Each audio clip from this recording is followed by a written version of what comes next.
Well, coming up in today's video, we got a question we're going to answer. A common question that comes up for a lot of people that feel like they're very conservative in terms of investing. That's maybe a good quality to have in a lot of cases, but are you too conservative? And how do you know if you should be taking on more risk? So that's what we'll dive in today with Anthony Aulffo, the Cardinal Wealth Group. Anthony, how are you? Doing great today, Ben. Yeah, good to talk to you. Good to see you again. And I like this question here. We're going to kind of work through a little bit here because I'm sure you get this a lot. Here's the question. I consider myself, a conservative investor, but sometimes I think I shouldn't be so conservative. Should I loosen up and take a little more risk? And I think, especially with inflation the way it's been recently, this question probably comes up a little bit more than it did maybe a decade ago. Yeah, it certainly comes up a lot, especially as people are transitioning towards retirement. I don't want to say a chuckle, but it's one of those things where conservative can mean a lot of different things to different people. So trying to diagnose that with a new client can take a few steps and kind of a journey to kind of figure out what that means, because like I said, it could mean different things to different people. Yeah, that's a good point. I guess what I view as conservative versus what my wife does is probably vastly different, and probably that's probably the case for a lot of people. So getting into this and self-diagnosing it is so important, but that's probably pretty tough to do on your own, isn't it? Yeah, I would say self-assessment from one's own perspectives can be a little hard to do, right? There's some bias. It's hard sometimes to be analyze yourself, and I think there could be some shortcomings there.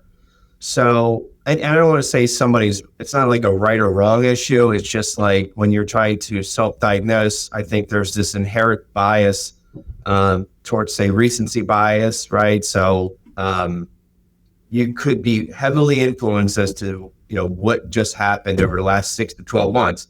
Perfect example would be if we had a strong bull market where we've had double-digit rate of returns. Research has shown that our tendency, almost like that FOMO of missing out, and suddenly we are maybe a little bit more risk capable.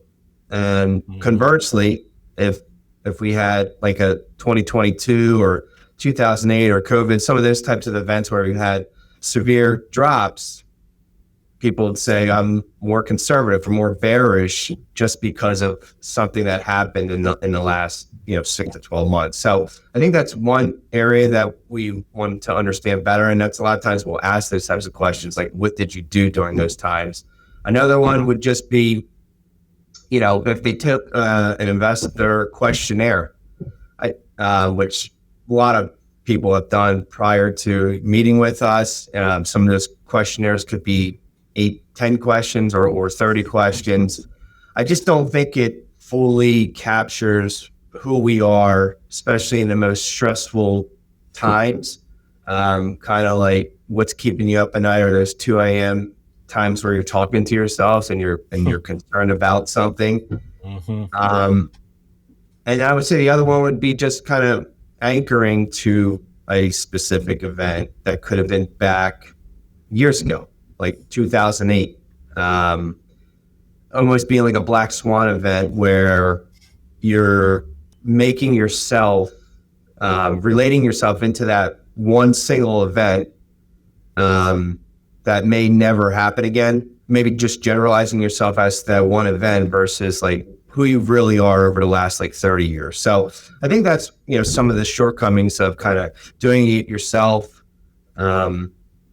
where you have those different bias situations that could kind of rear their head. Yeah, and again, this is why you work with a certified financial planner like Anthony, and work with a financial professional that can sit down and actually assess kind of where you stand. So I'm curious, at the Cardinal Wealth Group, when you sit down with a client and this question comes up, or somebody comes in and says, "Hey, look at my overall investment approach and tell me whether or not I should be taking on more risk." How do you actually get into answering this question with someone? Yeah, I would say it's like a 3-pronged approach. The first is kind of like what your risk capacity is based off of your financial situation, kind of your time horizon, where you're at in kind of that curve of life, right? Are you a saver that's 30 years old? Are you 50, 60? Those are, obviously different points in time. How much income stability do you currently have to working households, or you're a retiree with just one Social Security, or a retiree with 2 Social Securities and a pension? right? Those can be different income stability factors that would kind of weigh into how much risk somebody could afford to take. Certainly the risk tolerance questionnaire types of questions, that's more the psychological, going back to, how somebody views themselves or just going through that questionnaire. And then finally, how much risk do you need to be successful in your financial plan? So that's why we go through the financial planning process, kind of work backwards to kind of see, well, how much risk do I need to take based off of my current goals, concerns, and things of that nature. And when it's kind of all said and done, we'll kind of see how those three different factors stack up. Sometimes they could all be in a line, right? The risk capacity and the risk need could be backing into, say, a 60-40 asset allocation, and that fits perfectly to the risk tolerance. Other times, maybe two of the three match, or maybe none of them match, and we just have to have a little bit more dialogue around that, framing it more and kind of thinking through what makes the most sense on how to approach it forward. But I would say that makes a much stronger case for somebody to present this to them from a planning, a risk capacity, a risk tolerance standpoint, to really frame the conversation to put our best foot forward. Yeah, I know you want to take all three of these into account. Is there ever a time when one of these will carry more weight with someone? I'm just thinking about like the tolerance prong of that, where maybe I don't feel very comfortable even though you're telling me I need more risk, or maybe I just feel great with risk, but my need's not there. Is there one of these that outweighs the others? Yeah, I think that the tolerance is, like I said, sometimes self-prescribed. How you feel today, I feel like that's one of those that can change from a year to a year, or every so often as a major event happens. So I think it's important to capture that, but I would probably sometimes put that a notch down, because it's one of those variables that can change, I think, how we feel. I think the math side of your financial plan is one that I like to highlight first. And if they're really off, then we'll kind of think through how can we maybe blend or get closer to what your financial plan needs without feeling overly vulnerable from a risk standpoint. But sometimes people just also need further explanation of like what conservative is and how much safety can be really built into, say, a balanced portfolio, 50% stock, 50% bonds. That could honestly fit a conservative investor.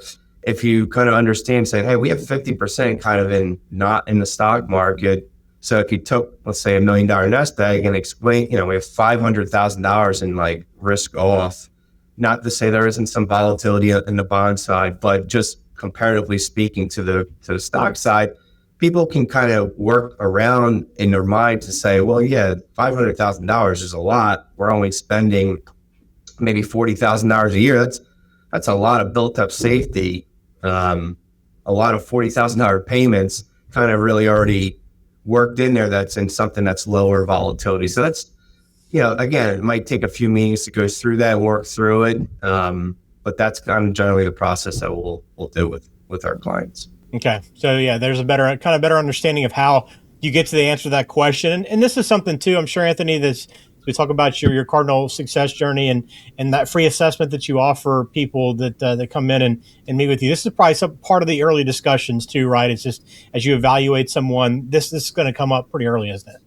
Yeah, absolutely. It's one of the areas that we're spending quite a bit of time to peel back the onion. Sometimes it's pretty straightforward, and like I said, these things all align. And other times it can take a little bit longer, especially if you have two spouses that have totally different views of the market too, and risk. So just part of the process. Yeah. Well, you can get in touch. All the contact information is in the show description. Check it out. But begin that Cardinal success journey. Take advantage of that free assessment, and a great time to really hone into, how aggressive should you be? What does your investment strategy look like? Does it kind of meet and align with what your goals are and what your tolerance is? That three-prong approach is so important. And again, why you work with a certified financial planner like Anthony. All right, that'll do it for us here on All Things Retirement. Please subscribe to the show as well. We'll have more questions, more information, more education coming up. So we'll talk to you then. Information provided is for informational purposes only and does not constitute tax, investment, or legal advice. Please consult a qualified professional before taking any action.